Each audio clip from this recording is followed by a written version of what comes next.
Well, folks, welcome to the endocrine system. I told you, I think I said this back in the autonomic nervous system that it was one of my favorite chapters, and I would say hand in hand with that is the endocrine system. It is one of my favorite chapters, and you're going to see a lot of similarities, so you'll probably see why. So let's get started as an overview of the endocrine system. First of all, we have a lot of endocrine glands that are typically thought of as endocrine glands. By the end of this chapter, you're going to see that a lot of organs and glands you don't think of as endocrine glands actually are. Or, well, I shouldn't say they are endocrine glands, but they have endocrine activity. They secrete hormones, but you don't typically think of them as endocrine glands. So let's start with the pituitary right here. There's a reason I'm starting with the pituitary, not the hypothalamus, and that is this. This is the master endocrine gland. Now, the thing is, the pituitary takes its orders from the hypothalamus. So how come we don't say the hypothalamus is the master endocrine gland? And the reason is the hypothalamus is brain tissue. It's nervous tissue. It's in the brain. The hypothalamus does tell the pituitary what to do, but it's not the master endocrine gland because it's brain tissue. Now, the hypothalamus makes hormones. There's no doubt about it. It makes some hormones that it stores in the pituitary, and it makes some releasing hormones that go through the bloodstream and affect the pituitary. But the hypothalamus is brain tissue, so it's not the master endocrine gland. Whereas the pituitary gland is endocrine tissue. And even now, I'm lying to you a little bit. Really, only the anterior pituitary is endocrine tissue. The posterior pituitary is primarily nervous tissue, but the posterior pituitary stores hormones made by the hypothalamus, so it still has endocrine function. So the pituitary gland is the master endocrine gland. The hypothalamus tells it what to do, but it's brain tissue. You can see a couple other glands here. The pineal gland is a endocrine gland, and that's found in the brain, as you know. The parathyroid glands are behind the thyroid glands. There's 4 nodules, or sometimes not always 4. It could be 6 or 8, but typically 4 nodules behind the thyroid gland. They secrete a hormone called parathyroid hormone, PTH. Some other organs. The thyroid gland. Now, it's showing you the nodules on the thyroid that look like parathyroid. The nodules are behind the thyroid, not in front of it. So it's really not showing you as accurately. But the thyroid gland here secretes a few hormones. It secretes primarily thyroxine and calcitonin. It also secretes a small amount of T3, but most of our T3 is T4 converted to T3 peripherally. That means after it's secreted in the bloodstream and it goes out into the system. We have the thymus gland, or do we not? Do we have that here? Thyroid. Yes, right here. Here's the thymus gland. Uh, you're saying, why couldn't I find it? I was looking on the heart. Quite often the thymus gland flaps over onto the heart, and that's where I was looking. I wasn't looking up here on the trachea. So, anyway, here's the thymus gland. That atrophies as you go into adulthood, but it's really big in a fetus, in a baby, a newborn. As you go into adulthood, that'll atrophy. We'll talk about its function, and by the time it atrophies, its function is taken over by some other cells. Let's down here on top of the kidneys, we have adrenal, sometimes called suprarenal. Sometimes we call these adrenals suprarenals. So you have to be prepared for both words. And they secrete the medulla secretes epinephrine and norepinephrine. The cortex secretes cortisol, some mineral corticoids like aldosterone, and even some steroid of some. By the way, cortisol and aldosterone are steroid hormones, and even some sex hormones like androgens, testosterone. Testosterone is an androgen. So the adrenal cortex secretes steroids. Cortisol is a steroid. Aldosterone is a steroid. Androgens are steroids. Now, there's actually 3 layers to the cortex, and each of the 3 layers secretes their specific hormone, but we'll get there when we get there. Now, look at this. I told you there's some organs you don't think about as endocrine organs, and they indeed do secrete hormones. The heart, you don't think of as an endocrine organ, or at least unless you've read ahead, you don't. But the heart actually secretes a couple hormones: atrial natriuretic peptide, ANP, and beta brain natriuretic peptide, BNP. ANP and BNP. We already did the thymus. You probably don't think of fat tissue as endocrine. Who would ever think of fat tissue as endocrine tissue? But it secretes a hormone called leptin. Now, what happens is that leptin goes up to the brain and says, hey, you're satiated, you're satisfied, and it reduces your appetite. So if you're eating a fatty meal and that fat starts to go into the fat tissue secretes leptin and says, hey, you're not hungry anymore. That's a normal homeostatic pathway. You probably don't think of your digestive tract as endocrine, but in fact, the first hormone ever discovered was discovered from the duodenum, and that hormone is called secretin, and it is involved in digestion. So the digestive tract secretes hormones. Now, you probably, well, it depends when you took 203 or if you took 203 prior to 204, but you probably do recall that kidneys have an endocrine function. They secrete a hormone called erythropoietin, which tells your bone marrow to make more blood cells. And they are the finishing step in the formation of vitamin D, calcitriol.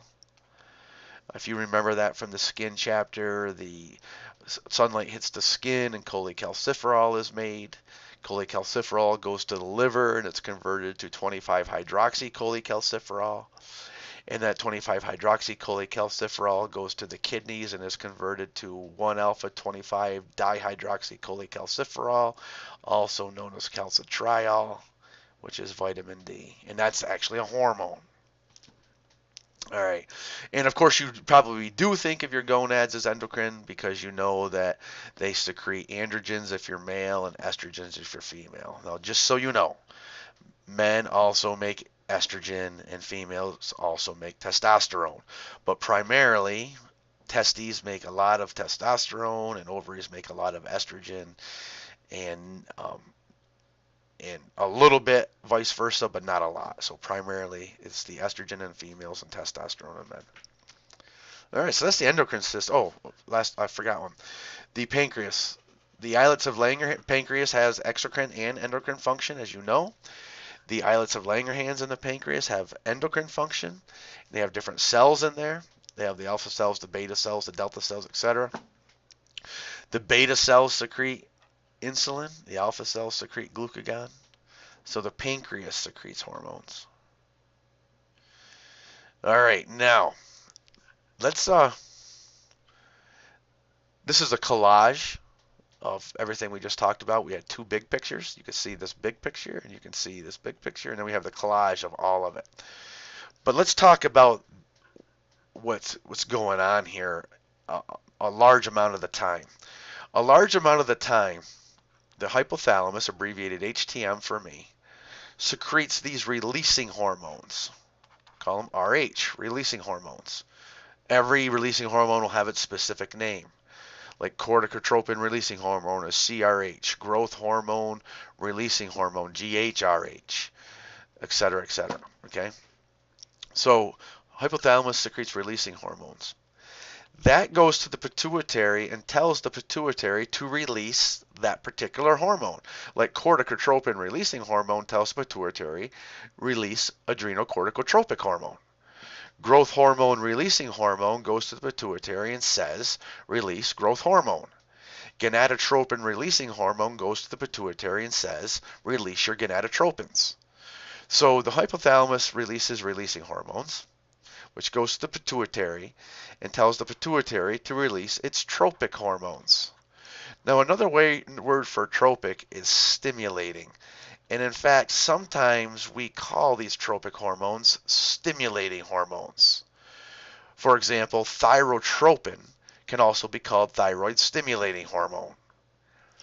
Gonadotropins can be follicle stimulating hormone or luteinizing hormone. So tropic means stimulating. So the pituitary secretes its tropic hormone, which goes to the next endocrine gland, endocrine effector, and that secretes its hormone. So this is an axis where the releasing hormone from the hypothalamus orders the pituitary to do something. The tropic hormone from the pituitary orders the endocrine effector to do something, and the endocrine effector releases its hormone, which orders a certain part of the body to do something. So that's an axis that you see over and over again. Now we'll talk about that axis over and over again, but with specific hormones. So I just wanted to give you the overview of that axis. This is a picture not in your book. I brought it from another book. I believe this is the one I brought from another book. It pretty much shows you what you just saw. All right. By the way, even though they're showing you the parathyroid nodules on the front of the thyroid, it's really on the back of it. They're just showing you on the front so they don't have to turn the thyroid around and muddy up the picture.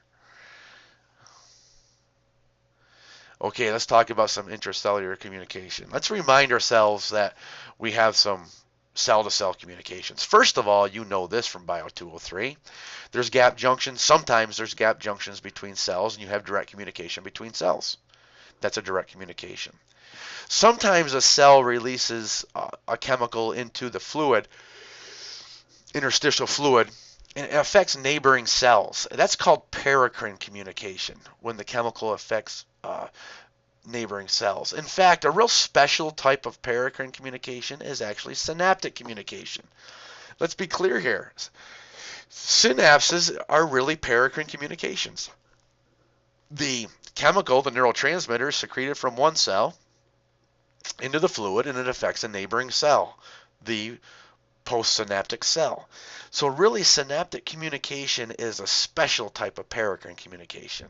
It is paracrine. All right. And then we have endocrine communication. And the definition of endocrine communication is the chemical must go into the bloodstream. And then it floats through the bloodstream to a distant site, and those chemicals, called hormones, affect that distant site. There actually is one other I'd like to put in here. I probably should have looked for a picture that had it.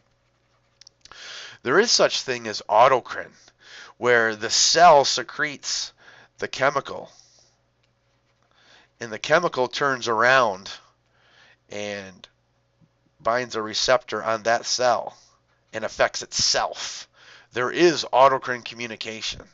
You don't see it here, but that indeed does happen. It happens in our immune system, and it happens, and if you remember 203, you might remember that it happens in our immune system. So there is autocrine communication as well. All right, these are these are 1, 2, 3, 4, 5 types of communications. I hope you remember.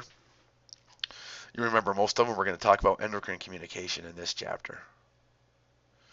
That's the end of 18.1, 18.2 coming up, and then we'll start getting into the nitty-gritty details.